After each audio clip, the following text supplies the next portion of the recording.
शिव और पार्वती का संवाद कि बुढ़ापे में दुख क्यों मिलते हैं, बुढ़ापा मनुष्य को क्यों आता है, बुढ़ापे में सुख कैसे मिले। जय श्री कृष्णा दोस्तों, स्वागत है आप सभी का हमारे YouTube चैनल आरके मोटिवेशनल में। दोस्तों, एक बार भगवान शिव और पार्वती मृत्यु लोक में भ्रमण करने के लिए आए थे। तभी माता पार्वती की नजर उन बूढ़े मनुष्यों पर पड़ी जिनकी बेकदरी हो रही थी। लोग उन्हें खाने को नहीं पूछ रहे थे। उन्हीं की संतान उन्हें दुख देने पर तुली थी।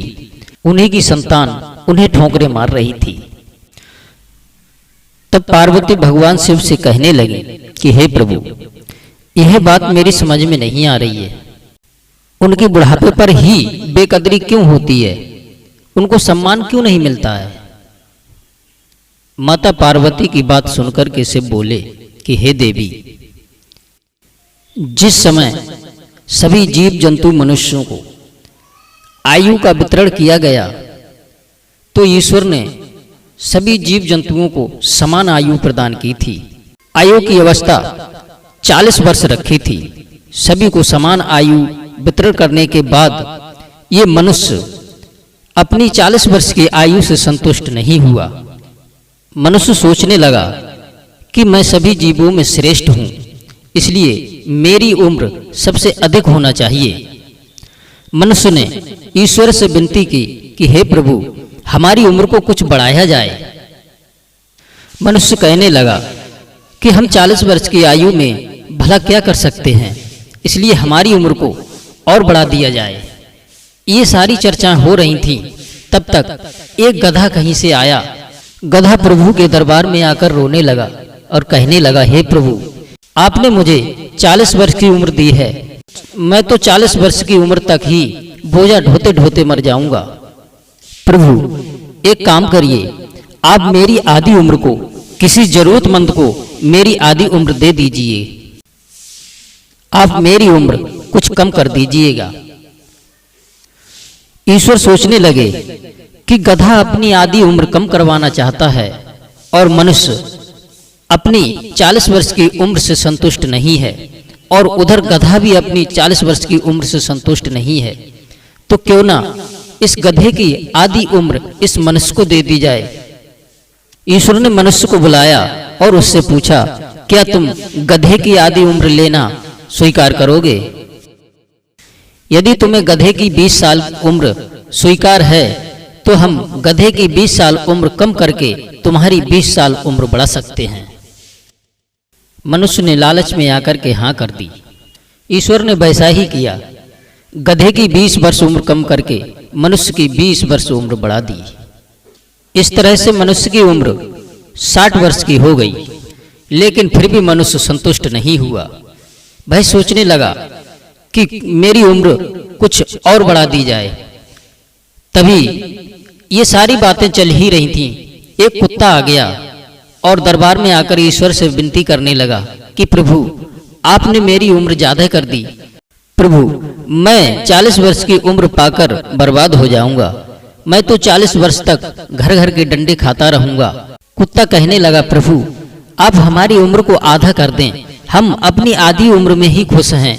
हमारी आधी उम्र किसी और जरूरतमंद को दे दीजिएगा। अब ईश्वर सोचने लगे कि मनुष्य अपनी उम्र और बढ़वाना चाहता है।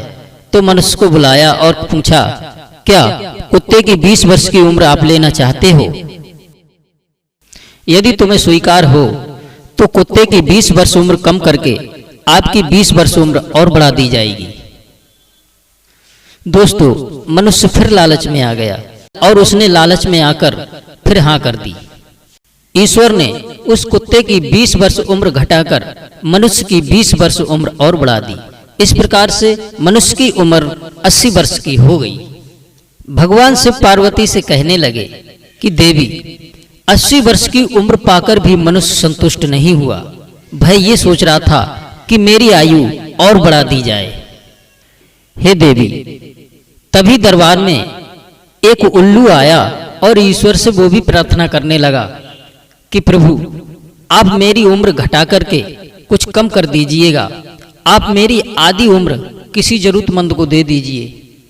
उल्लू कहने लगा कि हम 40 वर्ष की उम्र नहीं जीना चाहते, हम 20 वर्ष में ही खुश रह लेंगे। ईश्वर सोचने लगे तो इसकी भी उम्र को मनुष्य को ही प्रदान कर देते हैं। मनुष्य को बुलाया और पूछा, क्या उल्लू की आप 20 वर्ष की उम्र लेना चाहते हो? दोस्तों, मनुष्य फिर लालच में आ गया और उसने हाँ कर दी। तभी भगवान ने उल्लू की 20 वर्ष की उम्र कम करके मनुष्य की 20 वर्ष की उम्र और बढ़ा दी। अब मनुष्य की उम्र 100 वर्ष की हो गई। भगवान शिव पार्वती से कहने लगे कि जब मनुष्य की उम्र 100 वर्ष की हो गई तो मनुष्य अपने आप पर गर्व करने लगा।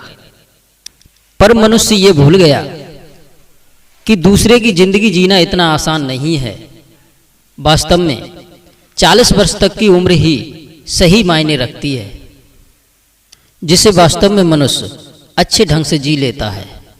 दोस्तों, 40 वर्ष के बाद जिंदगी जी नहीं जाती, बल्कि जिंदगी को काटा जाता है।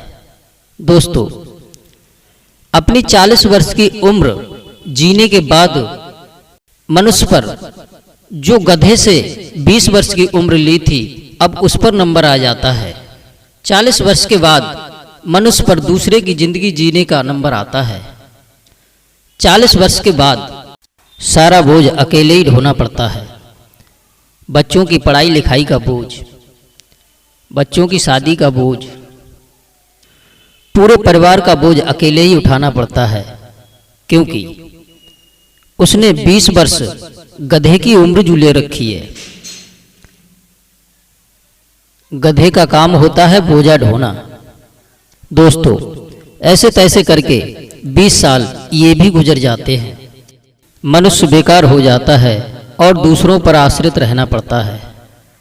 भगवान शिव कहने लगे कि हे पार्वती, इस प्रकार से मनुष्य अपनी 60 वर्ष की अवस्था को पूर्ण कर लेता है। अब बारी आती है कुत्ते की उम्र की। जब मनुष्य 60 वर्ष की उम्र पार कर लेता है तो उसको कुछ समझाओ और उसकी कुछ समझ में आता है, वह सही बात समझने को तैयार नहीं होता है। उस वक्त मनुष्य की सही राय भी सभी को गलत लगती है। कुछ भी बोलो, कोई सुनने वाला नहीं। जिस प्रकार से कुत्ता भौंकता रहता है, लोग उसकी बातों पर गौर नहीं देते हैं। इसी प्रकार से मनुष्य बैठा बैठा बोलता रहता है, पर उसकी बात कोई सुनने वाला नहीं है। तभी तो लोग कहते हैं कि ये सटिया गया है। दोस्तों, अब शुरू होती है उल्लू द्वारा दी गई थी उम्र। मित्रों, जब मनुष्य 80 साल में प्रवेश करता है तो उसकी सारी इंद्रियां शिथिल हो जाती हैं। वह कब क्या कर बैठे उसको खुद पता नहीं रहता है। कानों से कम सुनाई देने लगता है और आंखों से कम दिखाई देने लगता है। कुछ बोलता है, कुछ सुनता है। बोलता कुछ है, सुनता कुछ और है। और वह बैठा बैठा यह ताकता रहता है कि कोई मुझे पानी दे दे, कोई मुझे रोटी दे दे। लेकिन उसके जो परिवार वाले होते हैं फिर उसको अपने हिसाब से चलाते हैं। और वास्तव में जो बुजुर्ग अपने बच्चों के हिसाब से चलेगा तो उसकी ही जिंदगी सही व्यतीत होगी। और वास्तव में दोस्तों, उसको सम्मान इज्जत तभी प्राप्त होती है जब वो अपने परिवार और बच्चों के हिसाब से चलता है। अगर वो अपनी चलाएगा तो आजकल की पीढ़ी कोई नहीं मानने वाली, और वह उल्लू की तरह बैठा बैठा देखता रहेगा, उसको कोई इज्जत सम्मान नहीं देगा। भगवान शिव की बात सुनकर के मैया पार्वती कहने लगी कि हे प्रभु, ऐसा कोई उपाय नहीं है जिससे कि बुढ़ापे पर मनुष्य की बेकदरी ना हो, कि वह बुढ़ापे पर भी सम्मान पा सके और उसका बुढ़ापा अच्छे से गुजर जाए। भगवान शिव पार्वती की बात सुनकर कहने लगे, हाँ पार्वती, ऐसा हो सकता है। उस 40 वर्ष की उम्र में उस मनुष्य को कुछ अच्छे कार्य करने होंगे, जैसे कि अपने चरित्र को अच्छा रखे। अगर आपका चरित्र अच्छा है तो बुढ़ापे में लोग आपका सम्मान करेंगे, तो लोग उसका कभी साथ नहीं छोड़ेंगे यदि उसका चरित्र सही है तो। ईश्वर चित्र में नहीं, चरित्र में बसता है। अगर उसका चरित्र साफ है तो, अगर चरित्र साफ होगा तो बुढ़ापे में लोग उसकी इज्जत करेंगे। इसलिए जब तक आपकी अवस्था 40 वर्ष की है, कभी भी अपने पद का घमंड ना करें, क्योंकि कोई भी कार्य सही, कोई कार्य छोटा या बड़ा नहीं होता है। जवानी में आकर मनुष्य अपने पद को पाकर दूसरे को छोटा और तुच्छ समझने लगता है। दोस्तों, यह गलती मनुष्य को नहीं करना चाहिए, क्योंकि सम्मान सभी का बराबर है। छोटा हो या बड़ा, सम्मान तो सभी का होना चाहिए। मनुष्य को चाहिए कि जब तक 40 वर्ष की उम्र रहे, वह किसी के साथ भेदभाव ना करे। भेदभाव ही अपनों से मनुष्य की दूरियां बना देता है। भेदभाव के कारण ही मनुष्य की अपनों से ही दूरियां बढ़ जाती हैं। दोस्तों, यदि हम और आप चाहते हैं कि बुढ़ापा हमारा सुख में गुजरे, तो बस अपने चरित्र को उज्जवल बनाना होगा। जब हमारा चरित्र उज्जवल होगा, तो बुढ़ापे में हमारे परिवार वाले हमारा सम्मान करेंगे। 40 वर्ष की आयु में यदि आप दूसरों की मदद करते हैं, तो आपका परिवार भी आपके बुढ़ापे में आपकी सहायता अवश्य करेंगे। इसलिए दोस्तों, परोपकार हमें करना चाहिए।